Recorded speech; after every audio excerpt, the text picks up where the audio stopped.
Hi friends, welcome to Venice Kitchen. நம்ம இன்றைக்கி என்ன பார்க்க போகிறோன்னா, ஹெல்த்தியான வெஜிடபிள் சேமியா எப்படி பண்ணலான்னு பார்க்கலாம். சேமியா பண்ணுறதுக்கு தேவையான ஒரு பாத்திரத்தை அடுப்பில் வச்சுக்கலாம். பாத்திரம் நல்லா சூடானதும் அதில் ஒரு 4 ஸ்பூன் எண்ணெய் சேர்த்துக்கிறேன்.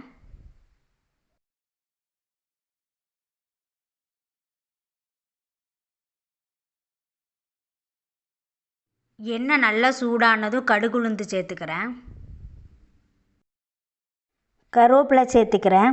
என்கிட்ட இந்த கருவேப்பிலை தான் இருக்குது. உங்கள்கிட்ட ஃப்ரெஷ்ஷான கருவேப்பிலை இருந்தால் அதை சேர்த்துக்கோங்க. அப்புறமா ஒரு பெரிய வெங்காயத்தை சின்ன சின்னதாக கட் பண்ணி வச்சுருக்கேன், அதையும் சேர்த்துக்கலாம். அப்புறமா ஒரு 3 பச்சை மிளகா சின்ன சின்னதாக கட் பண்ணி வச்சுருக்கேன், இப்போ அதையும் நான் சேர்த்துக்கிறேன். வெங்காயம் மிளகாய் நல்லா வதங்கணும். நல்லா வதங்கினதுக்கப்புறம் ஒரு மீடியம் சைஸ் கேரட்டு சின்ன சின்னதாக கட் பண்ணி வச்சுருக்கேன், அதையும் நம்ம சேர்த்துக்கலாம். அப்புறமா ஒரு 8 பீன்ஸை சின்ன சின்னதாக கட் பண்ணி வச்சுருக்கேன், இப்போ அதையும் நான் சேர்த்துக்கிறேன். அப்புறமா கொஞ்சம் பச்சை பட்டாணியை சேர்த்துக்கலாம். எண்ணெயிலே கேரட்டு பீன்ஸு பட்டாணி எல்லாம் முக்கால்வாசி வேகிற அளவு நல்லா வதக்கிக்கோங்க, அப்போ தான் நல்லா டேஸ்ட்டாக இருக்கும். இப்போ தேவையான அளவு கொஞ்சம் உப்பு சேர்த்துக்கிறேன். பாருங்கள், கேரட் பீன்ஸ் நல்லா வதக்கியாச்சு. இந்த சமயத்தில் ஒரு 2 கப் தண்ணி நான் சேர்த்துக்கிறேன். 1 கப் சேமியாவுக்கு 2 கப் தண்ணி சேர்த்துக்கிறேன்.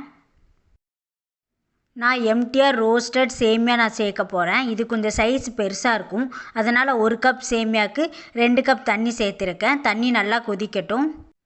பாருங்கள், தண்ணி நல்லா கொதிச்சுட்டு இந்த சமயத்தில் நான் சேமியா சேர்த்துட்டு நல்லா கிளறி விட்டுறலாம். தீயை கம்மியாக வச்சுட்டு தண்ணி வற்றுற வரைக்கும் கிளறிட்டே இருக்கலாம்.